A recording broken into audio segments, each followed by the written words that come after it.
need one more volunteer. One more volunteer. Go ahead, Ann. Come on up.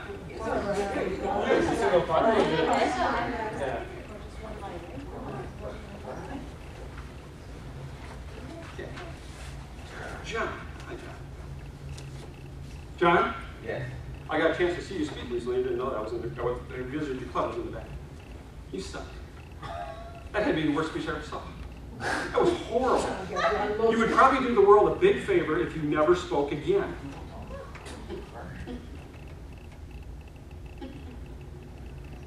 Here's the interesting thing about us. Is every one thing that people say to us, we say 10 things to ourselves. John. Yes. This is yourself. You get to tell the next 10 people what to say to you.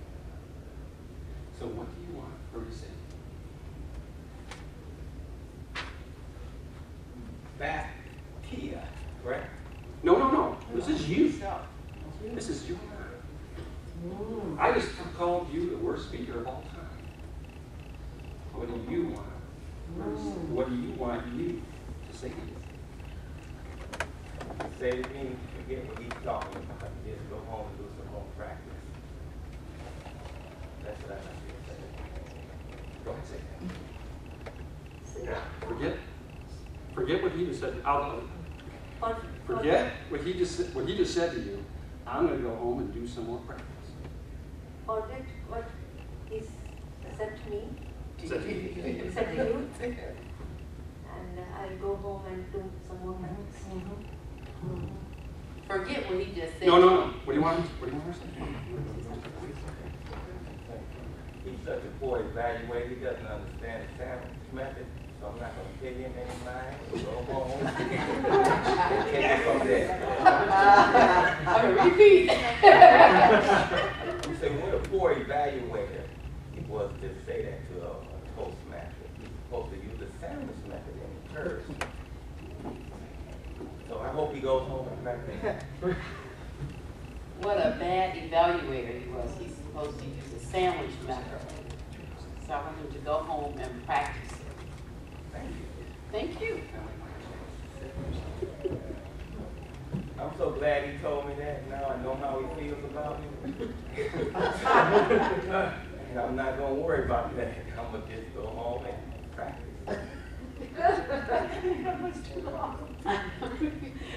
Should be a little short. Okay.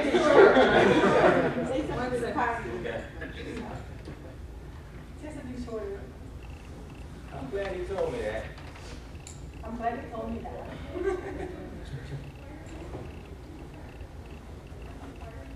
Oh, he's getting jealous.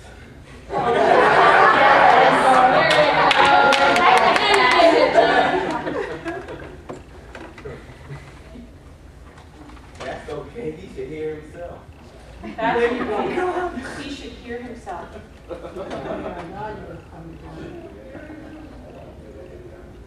Well, that's good because that's only my first speech. Wait till he hears the 10th one. There you go. That's okay. That was only my first speech. Wait till he hears that.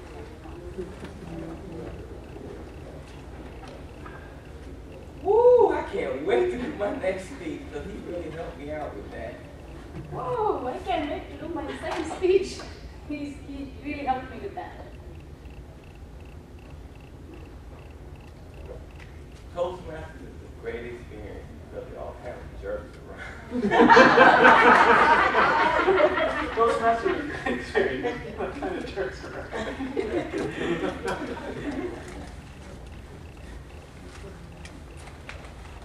Wow, that was great. I'm going to go home and read the evaluation form so that I will be a better evaluator so that I don't attack them. Oh, wow, that was great. I'm going to go home and read the evaluation form so I can be a better evaluator.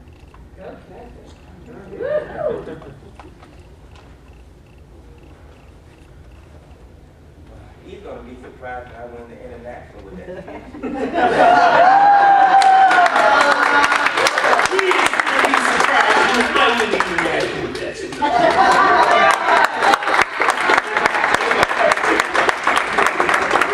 Now, did you notice he kind of knew the assignment? Yeah. So, you notice here he was still a little shaky. Yeah. Like, but I never did see his feet. So but he wasn't, he wasn't sure, and I should have seen his face. When he looked at me. Yeah, I got him. So as we went back, now he's pissed at me. Now he's like, well, I wonder if there's any truth to that. Now he's like, well, what the hell? I mean, I'm just getting started. And as we go farther back, he finally gets here back to number 10. He's like, I'm going to win the goddamn international meet. This is the control you have. But what would happen if you weren't in the controlled environment? What would your thoughts have been? What were the 10 thoughts you gave to yourself? So anytime somebody says something bad to you, and they do, bosses, your friends, your spouse, they say something bad to you, what do you say to yourself? You control it. It's just like this line. You get to control it. So now I'm going to do something a little different. Stand up a sec. Don't go away though. You got more coming. Sit down. Now, he's going to stare at that wall. He's not going to look at any of us. And we're going to tell him, all of us, great things about himself. John? Yes. That's a hell of a suit. Don't respond, just listen. Everybody. Just John. No. On your own, whatever you want to say. Whenever you've got something you want to say, chime in. John, you are a great communicator. John, you're the best life has to offer. John, you have such a bubbly personality. John, you're brave being up there right now. John, you're awesome. John, you're friendly. John, you're very funny. You're the John, man, you're a great communicator. John, you have a great smile. John, you have great things ahead of you.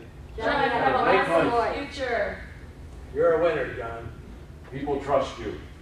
John, God expects great things from you. John, so what? I want you to join Birmingham.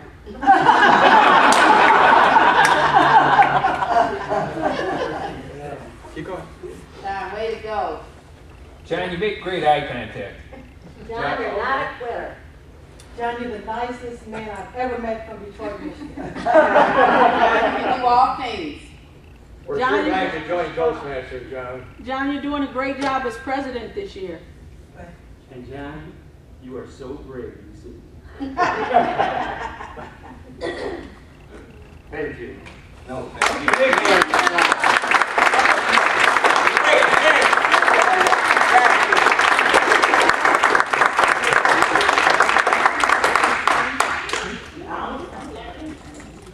Now, imagine if you were sitting here facing the wall, but you could be your own audience.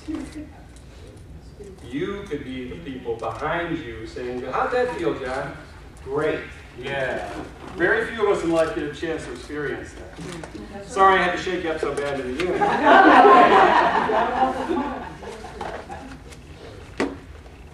So, how do we do that? I'm going to tell you one more sports story. That's our theme. Sports teams.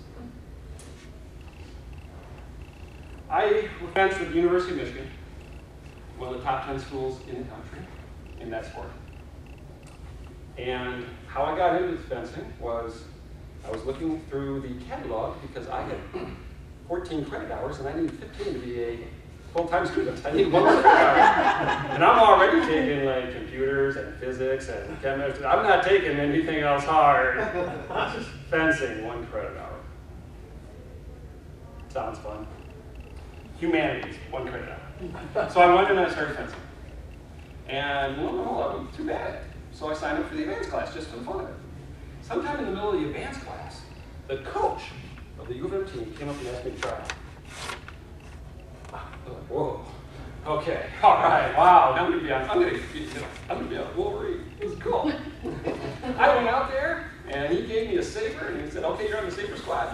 There's 11 other guys of you, and I was so good that I was number 12 out of 12. I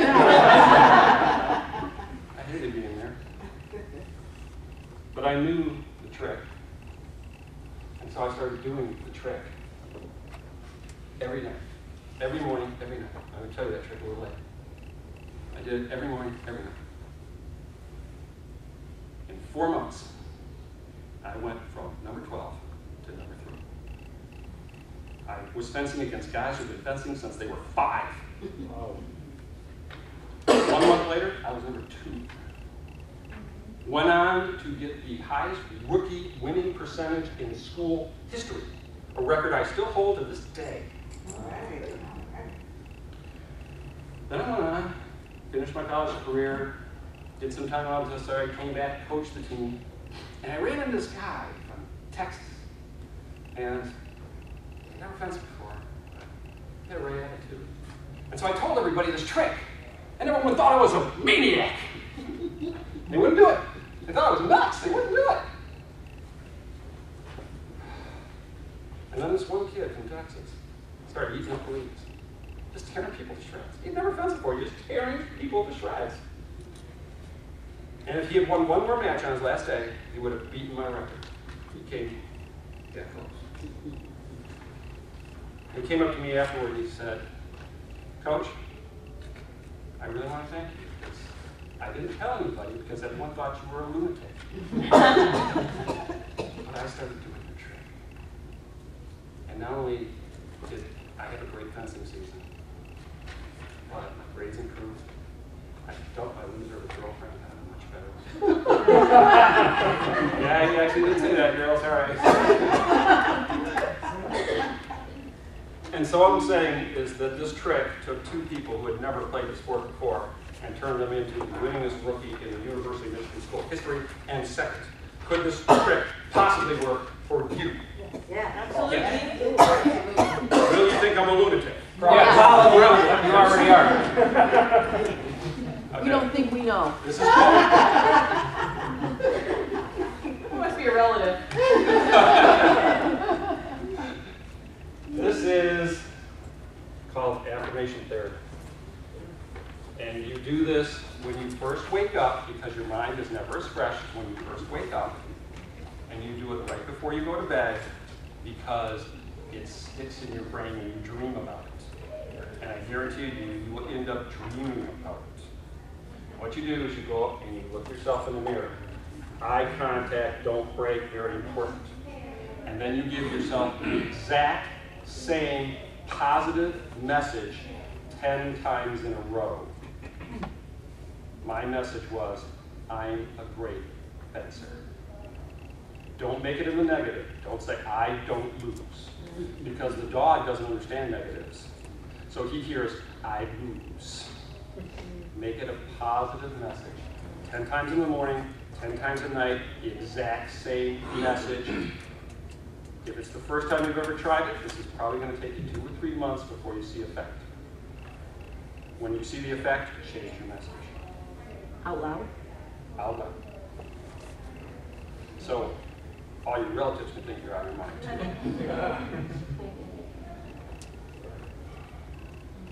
You guys have been such an awesome crowd. Sorry, can I ask you a question?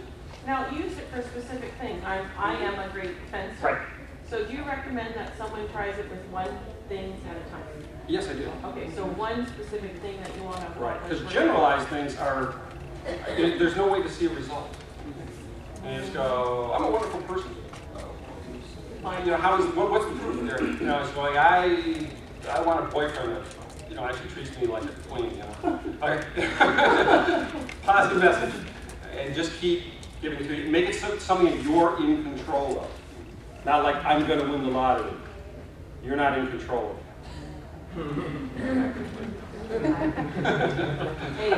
If it worked, I wouldn't be here. How many years you been saying that? Okay, you guys are an absolutely great coach.